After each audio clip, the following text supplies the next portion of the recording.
morning, Canada. This is Raquel DeLaudo.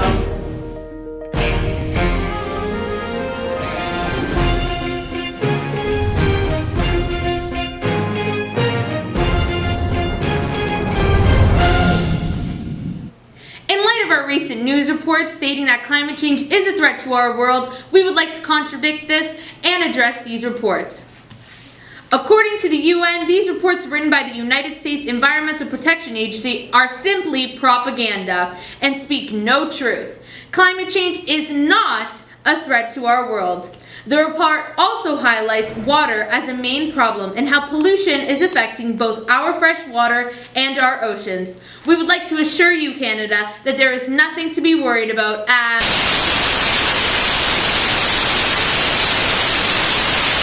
Hello Canada, my name is Vittoria and I'm from the Environmental Ministry of Canada, interrupting your news segment to give you the truth.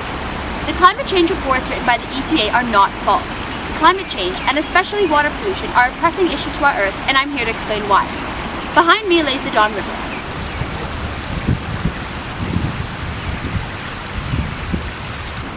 In the 20th century, the Don River experienced tremendous amounts of pollution and stormwater runoff. This led to stream bank erosion as well as increased risk of flooding.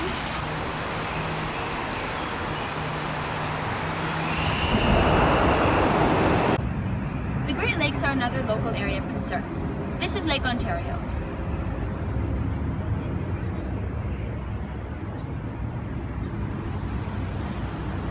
It is a popular tourist attraction in the city of Toronto.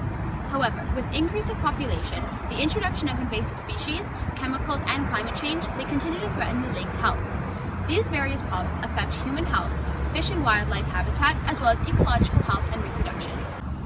While there are many factors that contribute to water pollution, human activity can arguably be the most significant one. In 2000, cyanide was released from a precious metals facility in Romania, killing both aquatic and terrestrial life. This is because the poison traveled through the Danube River and into the Black Sea. While I can go on and on listing a bunch of different incidents that has happened, I think it's important to tell you why you should care. Water plays such a vital role in the existence of humans, both on a global level and a personal one. Individualistically speaking, and from a first world country perspective, we cannot go a day without water. It's there when we wash our face or when we shower, it's in our morning coffee, and it's used to produce many things that we use daily. On a global level, water scarcity affects almost half of the world's population. In just Southern Asia and Sub-Saharan Africa alone, over 1 billion people wake up every morning and find themselves without access to safe and clean drinking water. Water pollution, however, can also affect developed countries. In 2000, in Walkerton, Ontario, 7 people died and hundreds fell ill due to drinking E. coli contaminated water. The E. coli came from farm water runoff, which contained animal feces, and somehow the water went into the city's water supply. Now the water is being consistently regulated, but it should not take a tragic incident like that to bring upon proper safety checks. Overall, only 3% of the world's water is freshwater, and most of that 3% is frozen or inaccessible. We have to preserve what we can. Another source of water that is polluted are our oceans. Now, living in Toronto, we don't live in relatively close to any oceans, but it still impacts our lives. Take traveling. I'm sure many people love to travel and visit the beach. I know I do. However, I've been noticing that beaches are closing down more and more frequently due to unsafe weather conditions. Oceans face many other problems other than unsafe swimming conditions, such as overfishing, marine litter, pollution, and oil spills. Marine litter, just one of the many problems oceans face, affects humans both environmentally and economically. Like bioaccumulation, if a fish gets contaminated by this waste and humans eat the fish, we are in danger. Also, marine litter negatively affects the tourism industry, which compromises people's jobs. The state of the oceans has an effect on its oceanic ecosystems.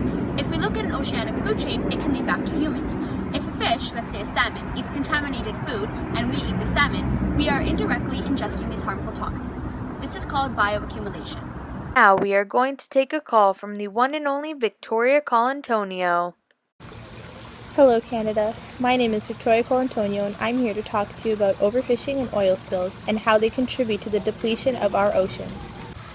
You may be wondering, what is overfishing? Overfishing is the practice of commercial and non-commercial fishing to the extent that the fish population slowly depletes until they can no longer replenish or sustain their population.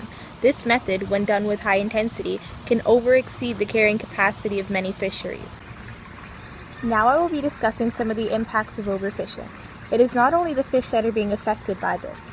As a nation, some major complications that arise due to overfishing include a loss of food source and livelihood, a loss of species and biodiversity associated with that species, and the fact that by overfishing we are actually destroying entire ecosystems at a time.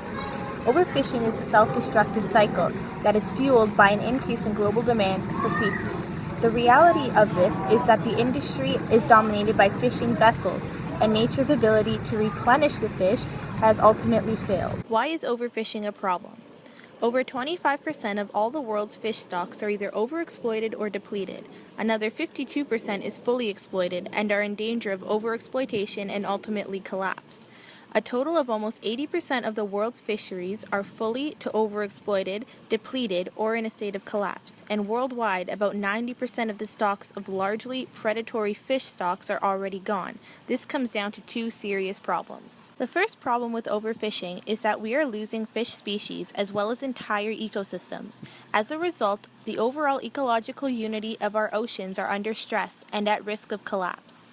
The second reason is that we are in risk of losing a valuable food source many depend on for social, economic, or dietary reasons. Although overfishing is present on a global scale, it is also prominent in Canada.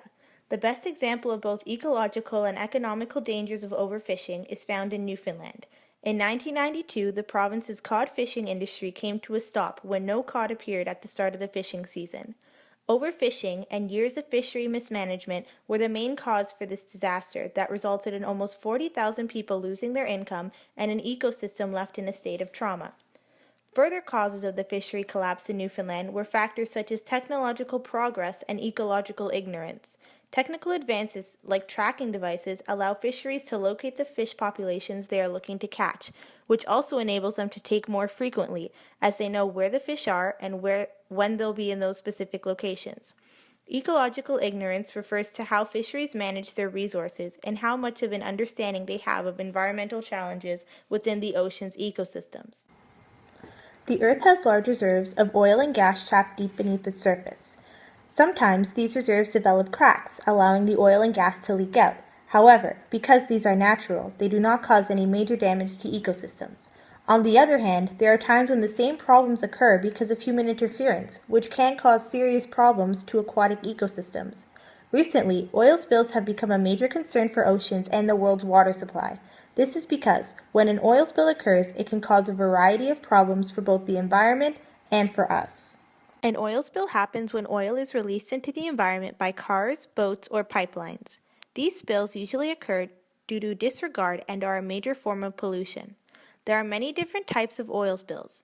Crude oil can be released by trucks on land, but in water bodies, the spills occur due to drilling rigs, offshore oil platforms, and wells. The common feature of all oil spills is that the damage caused by them is permanent and takes a long time to clean up. There are many serious effects of oil spills. Three major ones, however, are environmental, economical, and industrial. First of these is the environmental effect. The marine life in the water or near the shore are the ones most affected by the spills.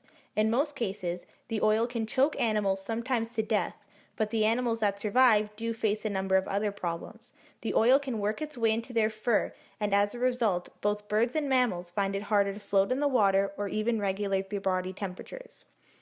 The second major effect of oil spills is seen on the economy. When crude or refined oil is lost, it affects the amount of petroleum and gas available for use. This means more barrels have to be imported from other countries. Then comes the process of cleaning the oil spills, which requires a lot of financing. Although the company responsible for the oil spills and their effects has to clean it up, there is a lot of government help required as well. The local tourism industry suffers huge setbacks because most of the tourists stay away from such places. Due to this, various recreational activities cannot be performed. Industries that rely on seawater to carry on their day-to-day activities stop their operation until the oil spill is cleaned. To conclude this segment, I want to end with a quote from Gandhi. Earth provides enough for every man's need, but not every greed. We have to preserve Earth's resources and not abuse them. Thank you for watching. Back to Raquel.